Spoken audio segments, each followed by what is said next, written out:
Boulton is Australia's most respected exit strategy advisor and CEO of the Exit Strategy Group.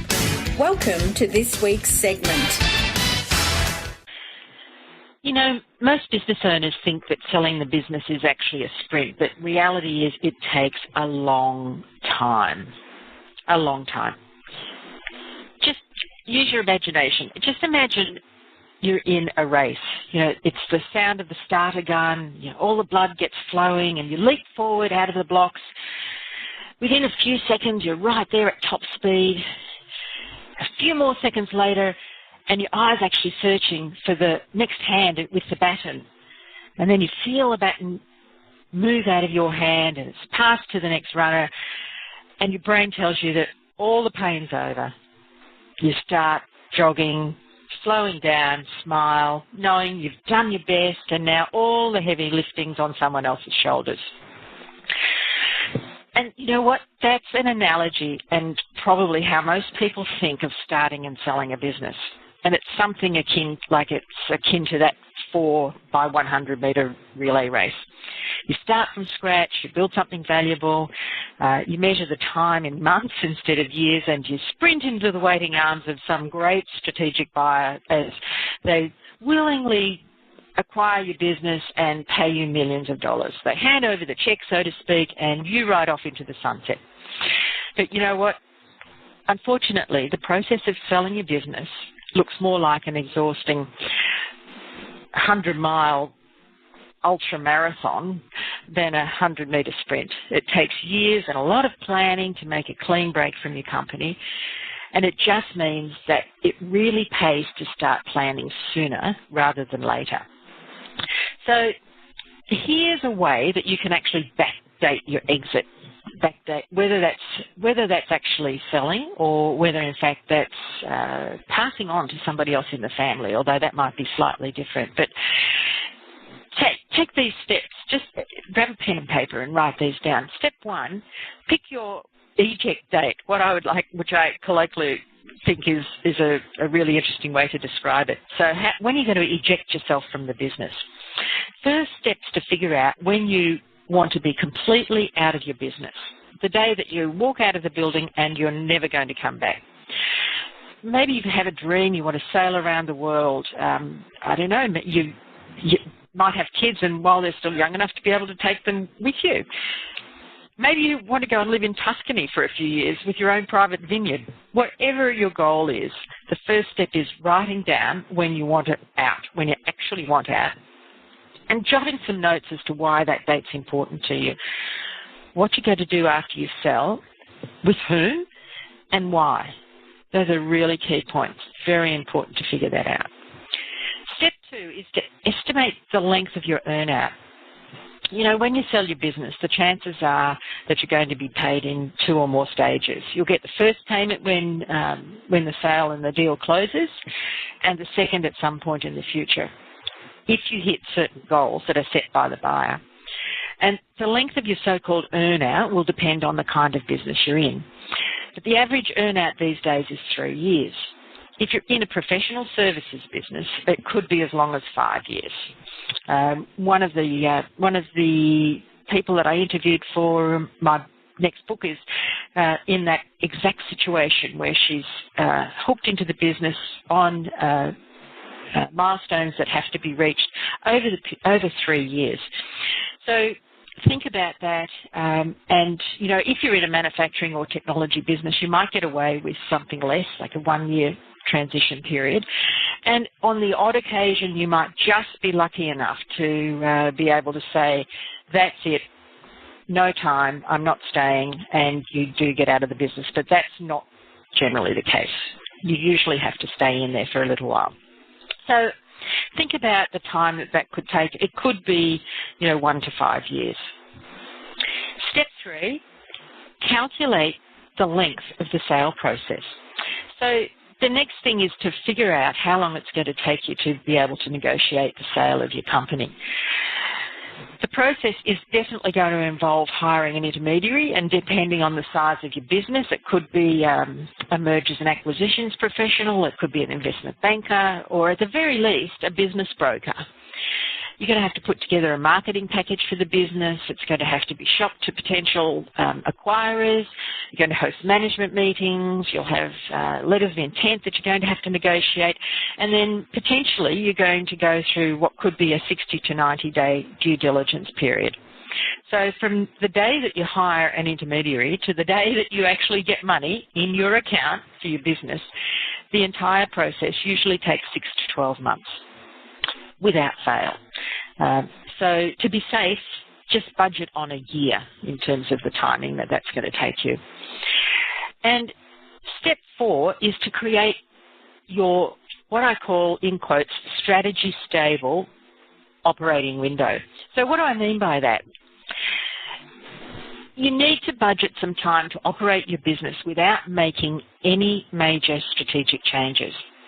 The buyer's going to want to see how your business has been performing under its current strategy so that they can accurately predict how it's going to perform under their ownership. Ideally, if really, it would be great if you could give them 3 years of operating results, which shows that you've made no changes to your business model. So they're able to take that and know that over time, in the future, they'll be able to run the business on the same basis without seeing any enormous changes that have occurred over the last few years from their perspective. So if you plan on making some strategic changes to your business, add 3 years from the time you make those changes in terms of having a track record that you can show provides stable revenue and profit results. So the last step, figuring out when to sell, is when you need to start the process. So let's say you want to be in Tuscany enjoying the good life by the time you're 50. You budget for a 3-year earnout, which means you need to close the deal by the age of 47. Subtract a year from that date to account for the length of time it takes to negotiate a deal. So now you need to hire your intermediary by the time you're 46.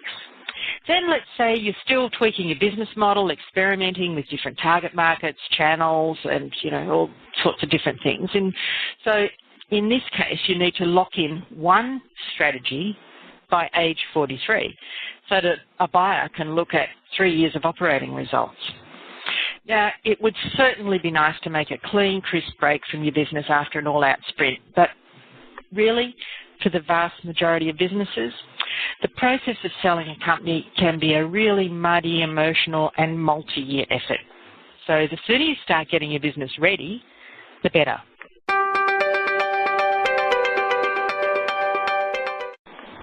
Doctors in the developing world measure their progress not by the aggregate number of children who die in childbirth, but by the infant mortality rate. That's a ratio of the number of births to deaths. Similarly, taking a sporting analogy, cricketers measure their run rate by the number of runs they make per over. Again, a ratio. So buyers also like tracking ratios, and the more ratios that you can provide a potential buyer, the more comfortable they'll become with the idea of actually buying your business. So a ratio is much better than a blunt measuring stick of an aggregate number, and so the relationship between the two numbers gives them their power. So if you're planning to sell your company one day, here's a list of 6 ratios to start tracking in your business from now. Now, not all these will apply, of course, to every single business, but it gives you a really, really good basis from which to start. Number 1, employees per square foot or per square metre. So by calculating the number of square feet or square metres of office space that you rent, and by dividing it by the number of employees that you have, you can judge how efficiently you've designed your space. Commercial real estate agents use the general rule of 14 to 23 square metres or 150 to 250 square feet of usable office space per employee. Good metric to start with. Number 2, the ratio of promoters and detractors. Now, You might have heard of the Net Promoter Score. Well, that's what this is all about. Fred Reichheld and his colleagues at Bain & Company and Satmetrics developed the Net Promoter Score methodology, and it's based on asking customers a single question that's predictive of both the repurchase and referral from you. And you may even recall having answered a few surveys where this question's been part of the process. Here's how it works. You survey your customers and you ask them the question, on a scale of 0 to 10, how likely are you to recommend your company name to a friend or colleague? You figure out what percentage of the people surveyed give you a 9 or a 10, and you label that your ratio of promoters. Next, you calculate your ratio of detractors by figuring out the percentage of people surveyed who gave you a score of 0 to 6. And then calculate your Net Promoter Score by subtracting your percentage of detractors from your percentage of promoters. Now, in the US, the average company has a Net Promoter Score of between 10 and 15%. And it's very likely no different here in Australia. Reichheld found that companies with an above average Net Promoter Score grow faster than the average scoring businesses. That's a really good metric to be able to put in place and very easy to implement. The third one is sales per square metre or per square foot. If you're like me, you probably still think in square feet. Most of the numbers today are in metrics, in Australia anyway. So by measuring your annual sales per square metre, you can actually get a sense of how efficiently you're translating your real estate into sales. Most industry associations have a benchmark. For example, annual sales per square metre for a respectable retailer might be around $3,000, $3,500. And with real estate usually ranking just behind payroll as a business's largest expense, the more sales you can generate per square metre of real estate, the more profitable you're likely to be. So, number 4, revenue per employee. Payroll is usually the number one expense for most businesses, which explains why maximising your revenue per employee can translate quickly to the bottom line. As a global example, Google, for instance, they have revenue per employee of more than $1 million more than $1 million per employee, and that was in 2015. So, more traditional people-dependent company may struggle to surpass $100,000 per employee. Again, it's an important ratio. Number 5, customers per account manager. How many customers do you ask your account managers to look after? Finding a balance can be tricky. In the banking industry, some account managers are forced to juggle more than 400 accounts, and they don't actually know each of their customers. Whereas at the other end, high-end wealth managers may have only, say, 50 clients to stay in contact with. It's hard to say what the right ratio is because it's so highly dependent on your industry. But if you slowly increase your ratio of customers per account manager until you see the first signs of deterioration, in other words, slowing sales or dropping customer satisfaction, that's when you know you've probably pushed it a little too far and you might need to pull back. And lastly, number 6, prospects per visitor. What proportion of your website's visitors opt in by giving you permission to email them in the future? Dr. Carl Blanks and Ben Jessen, who are the co-founders of Conversion Rate Experts, which advises companies like Google and Apple and Sony on how to convert more of their website traffic into customers, they state that there's no such thing as a typical opt-in rate because so much depends on the source of the traffic. They recommend, rather than benchmarking yourself against a competitor, that you benchmark against yourself by carrying out tests to beat your site's current opt-in rate. Anyone who's interested in buying a business is going to have a healthy appetite for data. So the more data that you can give them in the ratio format, which they're used to looking at, the more attractive your business will be in their eyes.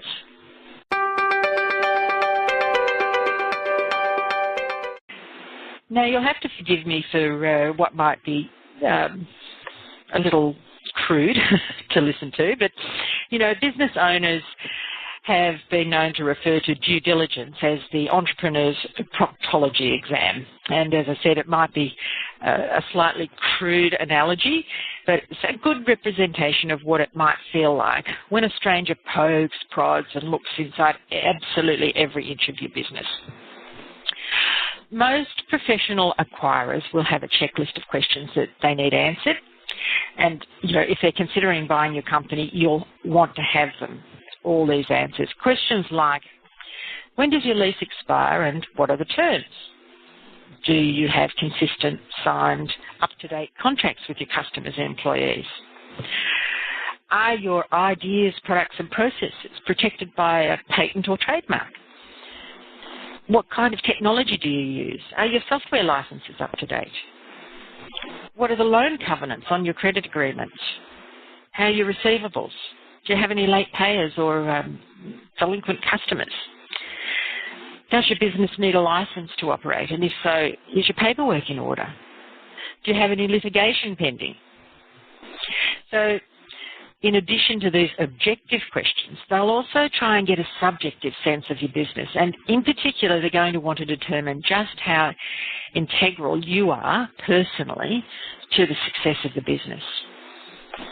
Subjectively assessing how dependent the business is on you needs the buyer to do some investigative work, and it's much more an art than it is a science, and it often requires a potential buyer to use a number of tricks of the trade. So here they come, some of these. Trick number one, juggling calendars. By asking you to make last-minute changes to your meeting time, and a buyer gets clues as to how involved you are personally in serving customers. If you can't accommodate a change request, the buyer may probe to find out why and try to determine what part of the business is so dependent on you that you have to be there. Trick number two, checking to see if your business is vision impaired.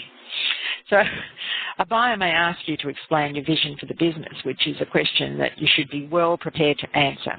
However, they might ask the same question of your employees and key managers. And if your staff members offer inconsistent answers, the acquirer may take it as a sign that the future of the business is actually in your head and you haven't translated it to all your staff. Trick number three, asking your customers why they do business with you. A potential buyer might ask to talk to some of your customers. They'll expect, of course they will expect you to select your most passionate and loyal customers, and therefore they'll expect to hear good things. However, customers might be asked a question like, why do you do business with these guys? The buyer's trying to figure out where your customers' loyalties lie. If your customers answer by describing the benefits of your product or service or your company in general, that's good. If they respond by explaining how much they like you personally, that's bad. That's very bad. And trick number four, mystery shopping. Buyers often conduct their first bit of research behind your back, even before you know that they're interested in buying your business. They might pose as a customer, they'll visit your website, or they'll come into your company to understand what it feels like to be one of your customers. So make sure the experience your company offers every customer is tight and consistent, and try to avoid personally being involved in finding or serving brand new customers yourself. If any potential buyers see you personally as the key to wooing new customers, they'll be concerned that the business will dry up when you leave.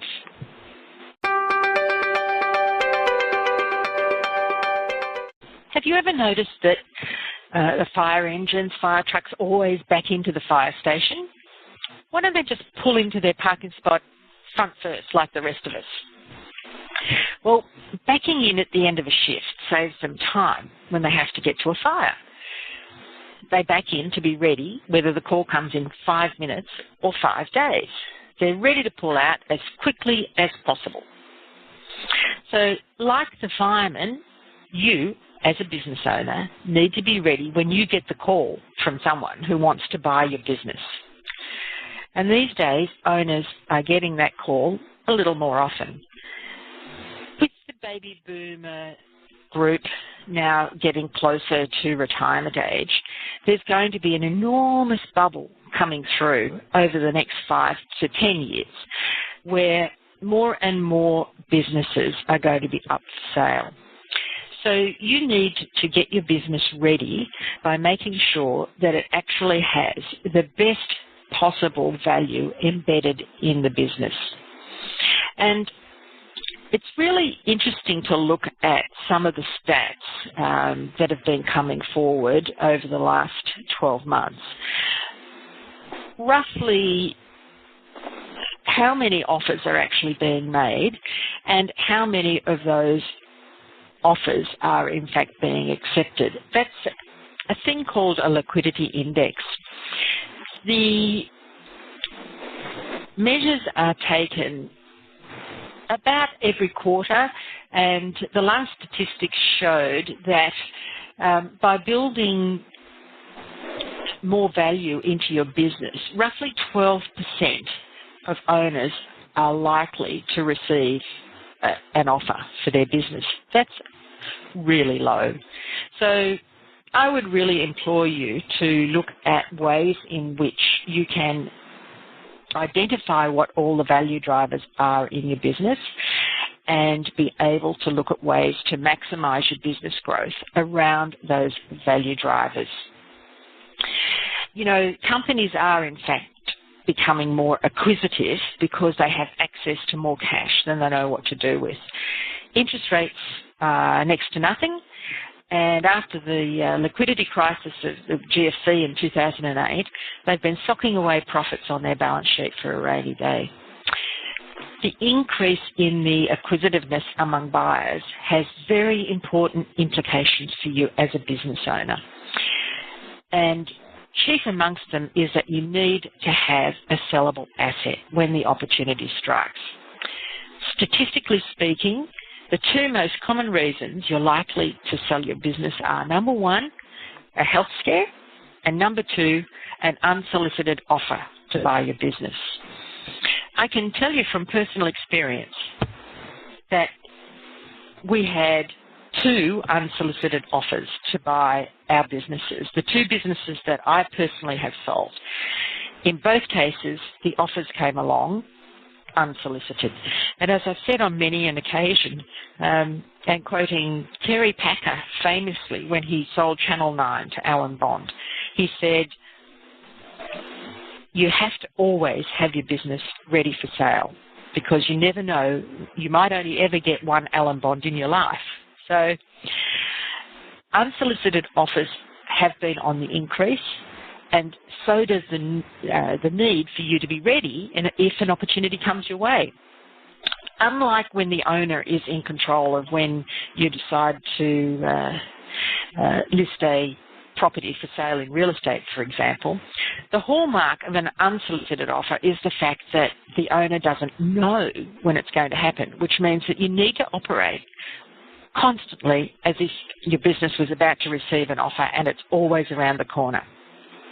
So companies that are sloppily put together with shoddy bookkeeping or too much customer concentration, or that are run by a hub and spoke manager, so you're the focal point and everything has to radiate from you, you're going to end up being passed over for turnkey operations that operate on autopilot without you being there. The time is now for you to get your company ready to showcase when the opportunity comes knocking. If you don't have a copy of Kerry's new book, The Uncensored Truth About Exit Strategies, please visit freeexitstrategybook.com.au.